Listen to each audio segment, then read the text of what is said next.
Welcome back to another FPL video. This will be the team selection for Gameweek 22, where I discuss my initial transfer plans for the upcoming deadline and talk about how I did in Gameweek 21. And there's also 2 transfer tips videos already out on the channel, so be sure to check them out. The best wildcard team, and there'll surely be an updated version of that. And the same could be with the team selection. There can be an updated version later in the week if things change, but I do have some injury updates on Erling Haaland and Trent Alexander-Arnold, which will help you and inform you with your FPL decisions heading into the next deadline, which is still 1 week away. And this particular video is recorded on the Tuesday, the 23rd of January. Be sure to smash the like button and subscribe if you're new. If this video gets to over 200 likes, there'll be a reaction stream later this week, and we can talk about some of our initial plans and also thoughts on the upcoming deadline. And of course, next Tuesday, there'll be the deadline stream for Gameweek 22. But without further ado, let's jump straight into this video. I'm not particularly surprised by Areola. He kept clean sheets against Brighton, Arsenal and Man United recently, and now that he's entering the so-called easier fixtures, it wasn't going to be that simple, and FPL rarely is. And the good thing is with Areola owners, the fact that he came off just before Sheffield United scored that second goal, and it might have been some mind games. Areola isn't injured. He had a cut lip and stuff like that, but nothing particularly serious. They bought on Fabianski. He still didn't save the penalty, and West Ham dropped points. But 3 points from Areola, despite West Ham conceding twice, isn't too shabby. So I think Areola owners were a bit fortunate with that, but it's a difference of 1 point either way. So let's wait and see. It's not a big deal. It's something. We'll move on. Areola got 3 points. So did Dubravka on my bench. There's not really much to comment on with the goalkeepers, and in general there aren't many standouts. Alisson's got the most points so far this season amongst any goalkeeper, but he's also very expensive, and I'd rather spend that money in the outfield positions. The best part of my team was the defensive line by far. Saliba got a clean sheet against Crystal Palace, but it was Gabriel who stole the show with a goal, an assist and 17 points. And I think that kind of variance between Saliba and Gabriel will happen from time to time, and this time it did land on the Gabriel owners, who probably deserve that, especially those that maybe bought Gabriel at the beginning of the season and then found out he was benched for some odd reason by Mikel Arteta for the opening 3 game weeks. But now things have changed. Gabriel is integral to the Arsenal side. There is no reason, and especially all the defensive injuries Arsenal have, there is literally no chance for Gabriel to be dropped, and the same goes for Saliba. Now, Gabriel did pick up a knock, but I think he should be completely fine for Nottingham Forest in Gameweek 22, and the same goes for Declan Rice, which is a huge boost for Arsenal. Otherwise, they would be very thin in certain positions, including defensive midfield. But Saliba is doing his job. He is still maybe not worth that 5.6 million at this moment in time. I'd rather go for a Stupinian for a bit cheaper, and also Pedro Porro for just a little bit more money because of the attacking potential. But Saliba is still decent. He'll get the odd clean sheet, and Arsenal have 8 for the campaign, and Saliba has more than any defender in FPL. The second defender was Pedro Porro, who came off my bench. I started Trent Alexander-Arnold just in case, but that was also a bit wishful thinking on my part, and Pedro Porro got the assist and 2 bonus points against Manchester United. So pretty decent stuff away from home at Old Trafford, despite conceding twice, by the way. But Pedro Porro has done this time and time again against Brighton, conceding 4 goals and getting 2 bonus points. It's just in the norm with the Spaniard. My final defender is Pervis Stupinian, who was subbed off quite early, banged the clean sheet, but in the end Brighton kept the clean sheet regardless. But Stupinian lost out on 1 bonus point as a result of that early substitution around 72 minutes. But still, 8 points from one of my transfers, pretty good stuff. Unfortunately, I took a -4 hit in Gameweek 21, and I made the wrong call with the midfielders, at least for Gameweek 21. Patience is certainly wearing thin with Bukayo Saka. He's a good asset still, I believe, but you see a clear difference between the first 8 game weeks of the season or so, up until that injury which saw him ruled out against Man City. He was getting 3 double-digit returns at least in that time frame, consistently returning, getting bonus points, looking like a constant threat on penalty, sometimes sharing the odd one, but still doing very well in general. But now Saka is continuously blanking. That's 4 blanks in the last 5 game weeks, and he simply isn't worth that price at this moment in time, and he's the highest owned asset in FPL, but only 3 points against Crystal Palace. And the worst thing is, Arsenal scored 5 goals and Saka wasn't involved with any goal or assist. I think Saka owners were a bit hard done by, especially captainers, because the second goal was surely a Gabriel goal, but they gave it down as a Dean Henderson own goal, and that took away the assist from Saka and gave it to Gabriel instead. I still think Saka will do well over the next couple of game weeks and also until the end of the season, but there's no doubt that the tactics deployed against Saka, the double teaming, sometimes triple teaming, has sometimes nullified him greatly. And he's still got a similar amount of goals and assists compared to this stage last season, but the overall performances haven't been as convincing. He still created 4 chances against Crystal Palace, but that wasn't enough to get some FPL points on the board. The same goes for Jarrod Bowen, who I kept. I started. He played against Sheffield United down the middle, but was very ineffective and only managed to get 2 points in the end. So I'm quite disappointed with Jarrod Bowen and Saka, and it's a reoccurring theme throughout the rest of my midfield. The third midfield I went for was Phil Foden. As part of that -4 hit, he blanked against Newcastle, had some decent opportunities and shots, but nothing really. And in the end, it was the likes of Bernardo Silva and Kevin De Bruyne stealing the show. So I'm a bit disappointed with Phil Foden, but I'm backing to do very well in the next couple of weeks. And even when Erling Haaland and Kevin De Bruyne are both starting games, I would expect Phil Foden to coexist with those two, and it'd be Julian Alvarez instead, potentially dropping to the bench. The fourth midfielder was Cole Palmer, the star of the show. I should have captained him. I'm going to say that now from early on. He was my original vice-captain when Bowen had the armband, and once I saw that orange flag, I changed things up a little bit too much. I should have stuck with Palmer, who was my original vice-captain and second in command. I didn't do so, and rightfully so, you could argue. I was punished.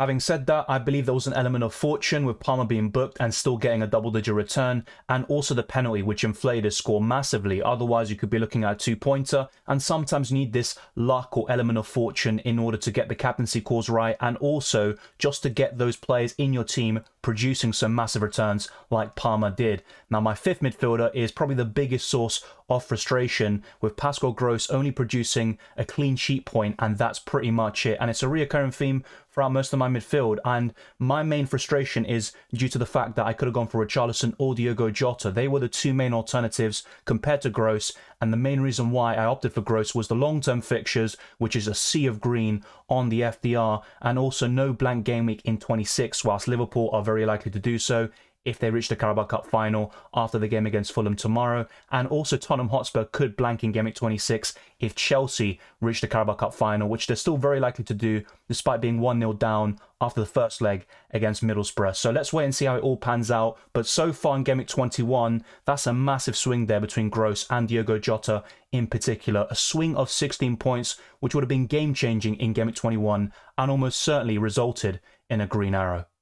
The disappointment continued to the forward line. Ollie Watkins got a 1-pointer being booked and offering nothing really. He offered some good goal threat throughout most of the game, but wasn't able to convert that into FPL points against Everton, and it was pretty disappointing. I thought there'd be plenty of goals in that match, but sometimes you get these surprise packages throughout the weekend, and Everton versus Aston Villa certainly was one of them, in my opinion. The final forward was Dominic Solanke, who was very ineffective against his former club, as Liverpool won 4-0. It was quite a competitive first half, and Bournemouth had chances to score plenty of goals. They didn't do so. Liverpool were clinical, and they got the result in the end. And Solanke has been disappointing in the last couple of weeks, but the fixtures are turning very soon. So while some people might be looking to offload Solanke and think that his purple patch is over, the fixtures coming up might indicate a potential upturn in form, and that's why I'm quite keen to keep him. The same goes for Ollie Watkins, who's got 1 Premier League goal in his last 7 appearances. So there's still plenty of work to be done. I still think the forward line is quite solid and amongst 2 of the best forwards in the game here with Watkins and Solanke, but there's a big gaping hole with no Erling Haaland, who is set to return very soon, as I'll cover in the team selection portion of this video. Even if I stuck with my original captain Cole Palmer and gained 7 extra points, it wouldn't have been enough for a green arrow. It was a pretty dreadful week for me. My forward line and midfielders were very poor, with the exception of Cole Palmer. I got 49 points, but with a -4 hit taken into account, it's 45 overall, and I've got 1,210 points for the season, and my rank has dropped from around 360,000 to 537,000. One of the worst weeks I've had since deploying the wildcard back in Game Week 8, and I'm looking to set things right. And the captaincy, whilst, look, it's 7 points, it's not the end of the world, it all accumulates. An 8-point difference between Watkins and Salah in Game Week 20, and that was a late switch in Game Week 21. Palmer was my original kind of captain or vice captain after Jeroboam had that orange flag. I ended up going to Saka instead. And whilst the reasons were, quite well thought out, in the end, it's a 7-point difference, and that's 15 points lost to the captaincy decisions over the last 2 game weeks, and it has accumulated multiple times. The captaincy for me this season has been dreadful, and one of the main reasons why I've been having a poor season. But I'm still looking to turn things around, and it all takes just 1 game week to get back on track, and I'm hoping game week 22 will do so for me. But I'm also looking at gross and kind of questioning, have I made the right decision there, or should I just have gone for Diogo Jota or Richarlison? I could still go in that avenue and direction, but it also might mean losing a player for game week 26, which will be a blank game week, and that could also result in a free hit being played in either game week 25 or 26. But let's now move on to the game week 22 team selection portion of this video, talking about the 1 free transfer I'm looking to make. And of course, a -4 hit is possible. Like I said, Richarlison or Jota could still come in for the midfield. I've got plenty of underperforming midfielders here, but the main focus will be in the forward line and bringing back one of the best goal scorers in the world. On paper, it seems very simple to go for Areola over Dubravka, who faces Aston Villa away, whilst Areola is hosting Bournemouth at home. And Bournemouth have been quite good in the last couple of months, but recently tailed off a little bit, losing to Tottenham and also getting battered by Liverpool in the second half. But they are still a competitive team, and with the way West Ham are playing, they're also missing a lot of key players due to AFCON, and also Lucas Paqueta due to injury. They are down to the bare bones in certain positions. With Ghana being eliminated from the African Cup of Nations though, should be back, and that's a huge boost to West Ham, but I'm not so sure if that's going to help them defensively, and that's my main area of concern. I'm not expecting a clean sheet from Areola or Dubravka, but in terms of clean sheet chances, you'd still favour West Ham, and Areola's been fantastic in the last 4 game weeks or so. Areola will start. I have no questions about that whatsoever, despite Dubravka also doing quite well in recent weeks, making plenty of saves. Newcastle have the worst XGC over the last 6 game weeks, and I don't see that changing anytime soon. There are some huge boosts for Liverpool, with Trent Alexander-Arnold set to return in game week 22. Jurgen Klopp said he hopes that Trent will be available for the FA Cup on the 28th of January, and that's 3 days before Liverpool's clash with Chelsea in game week 22. So he should be available and start that game, and also definitely play and start the games against Arsenal and beyond. So Trent Alexander-Arnold only missed out 1 game week, it seems, and yes, he might have missed out on a massive haul against Bournemouth, but that's the way it is, and I think those that kept Trent will be rewarded as soon as game week 22. And another huge boost for Liverpool comes with Robertson, who should be available in the Carabao Cup semi-final tomorrow, the second leg against Fulham, and that is another massive boost to Liverpool and their title hopes. They're looking really strong at the moment, and they're getting key players back from injury. The second defender I'm looking to start is Pedro Porro at home to Brentford, and I've got one great asset on my bench. You could argue great asset or not, but my defensive line looks very strong for game week 22 if Trent is fit and available, and it looks very certain, or almost certain, that he will be. But Pedro Porro has the attacking potential. Brentford now have Ivan Toney back, and that could be a massive boost. They got that victory against Nottingham Forest, and Toney was integral to that victory, and he might cause Spurs some problems, but I'm expecting a lot of attacking potential from the Spaniard, both from open play and also set pieces. Now, James Maddison could be back in game week 22, and that could mean Pedro Porro relinquishes duties on set pieces, including corners and free kicks. Let's wait and see how that develops, but I still think he deserves to be on some of them because of his set piece quality. The crosses, the delivery is absolutely fantastic there from the wing-back. And the final defender is Pervis Stupinian away to Luton Town, and despite the fixture looking great, I'm not that confident about a clean sheet here, but still, it's a good fixture on paper. The Ecuadorian has been integral and amazing, you could argue, since he came back from his injury. He's been returning in pretty much every single game in the FA Cup, scoring, also scoring upon his Premier League return against Tottenham, and getting a clean sheet against West Ham, and also against Wolves. So things are looking good for his Stupinian owners. I think he's a great defender to buy in this period, and he's got fantastic fixtures up until game week 28. I'm expecting much better from my midfield in game week 22, including Saka facing Nottingham Forest away, but I'm looking at him and he's on the verge of being sold. He's on the chopping block, there's no doubt about it, and once you want to go back to Salah or Son or even Kevin De Bruyne, I think Saka is probably the best midfielder to sell because of his price and also the lack of returns in the last month.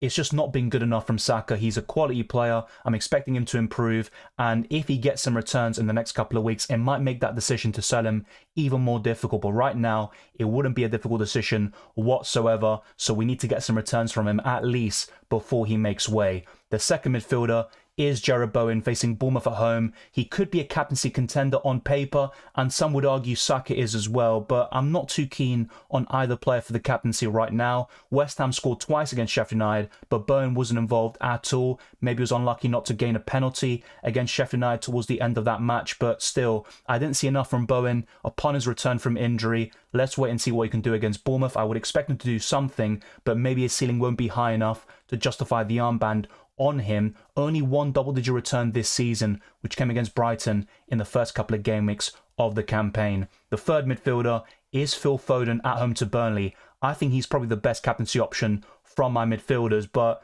there are going to be some difficult decisions to be made if I go for this 8-man attack with 3 forwards and 5 midfielders. One of them would have to be benched every single game week, and it might be a very unpopular decision in terms of who I end up leaving on the bench. My final midfielder here is Pascal Gross against Luton Town away, but I'm already having some regrets about going for him over Richarlison or Diogo Jota, and let's wait and see if I'm patient with him, and if I am, will that patience be rewarded? The fixtures are certainly there, and Gross is a bonus points machine. If he can get any attacking returns, goals or assists from set pieces or open play, he has a great chance of getting 8+ points and potentially some double-digit returns.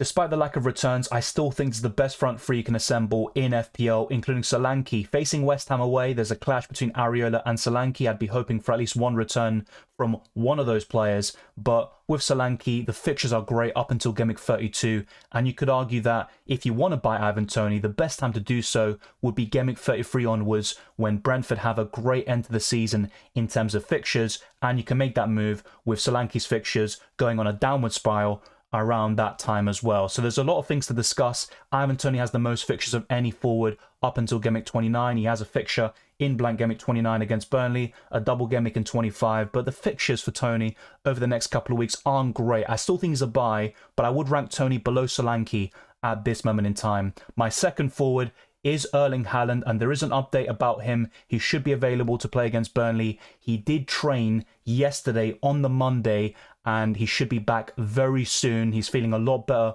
from his injury, and he should definitely be set to return in Game Week 22 or 23. That is the latest updates we've had from Fabrizio Romano, and things are looking much more positive. If you kept hold of Haaland up until now, do not sell him, as he's going to be the best captaincy option in Game Week 22 if he's fit and available, and most importantly, ready to start that game. So let's wait and see what other updates we get before the deadline, but it's looking very positive. We've got that FA Cup fixture between Tottenham and Man City. Erling Haaland could well feature in that game, and that would give you a great indication as to whether he's available and ready to start in Game Week 22. The final forward is Ollie Watkins facing Newcastle at home. I would argue he's another captaincy contender, but because of his recent goal-scoring form, I would opt more towards Erling Haaland, Phil Foden, and a few other midfielders or options across my team, like Jarrod Bowen. Saka, of course, it's difficult to make a case for him with his lack of form in general. At least Watkins is getting more assists and looking more lively in most games, but with the captaincy, I think the Man City players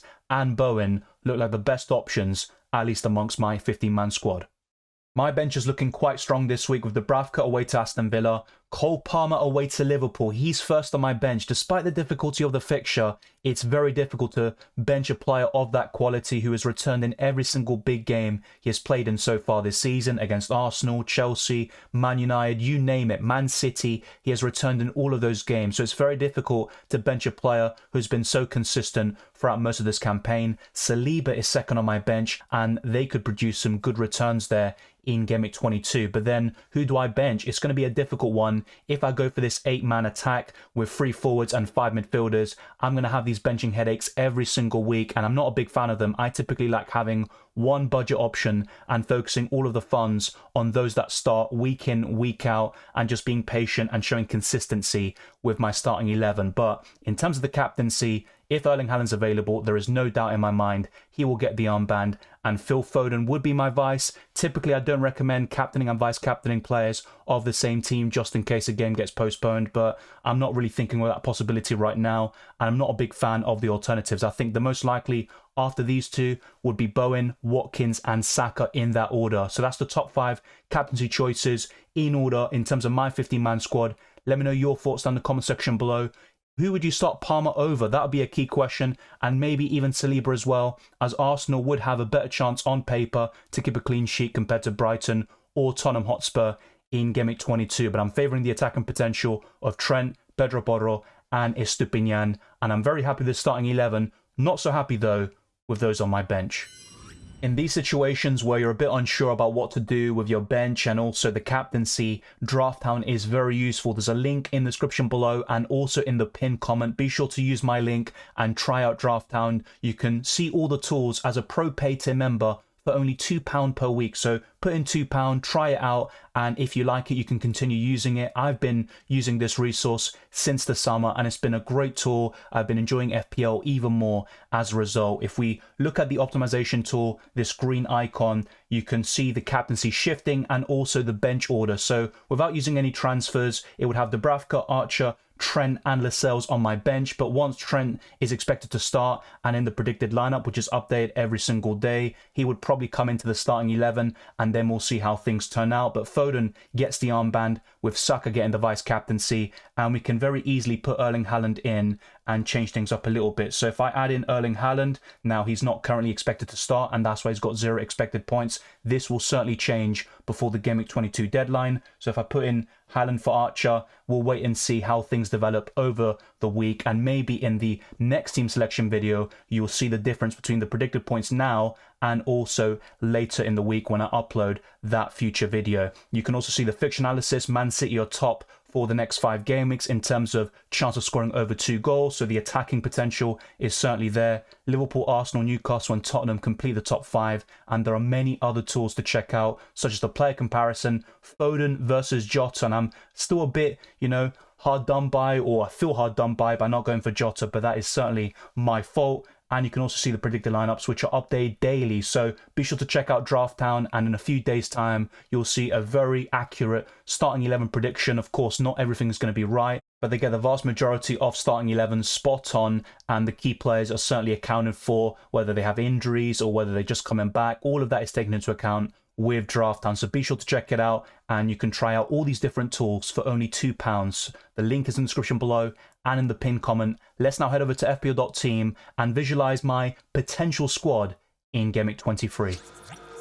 While there are pros to having so much squad depth and having options on your bench every single week, it can result to bench points and also a lot of benching headaches, as you can see here. This 8-man attack could bring in more problems than solutions in my squad for the future, but Dubravka would be in goal with this provisional Game Week 23 squad. Pedro Porro, Estupiñán and Trent as the back three, a midfield four of Palmer, Foden, Bowen and Gross, and a front three of Solanke, Watkins and Haaland. I have no qualms about the front three, that looks fantastic with the fixtures. But the midfield, I have to bench the likes of Saka, and that doesn't sit right with me despite his lack of form. Saliba and Lascelles complete the bench. If Lascelles were to start against Luton Town, he will probably keep a clean sheet, but the chances of him starting are very slim. So as a result, he is third on my bench pretty much from now until he is eventually sold from my squad. Ariel will be the backup goalkeeper away to Manchester United. I would still back the Red Devils to score against West Ham this time round, but benching Saka, I'm not so sure about that.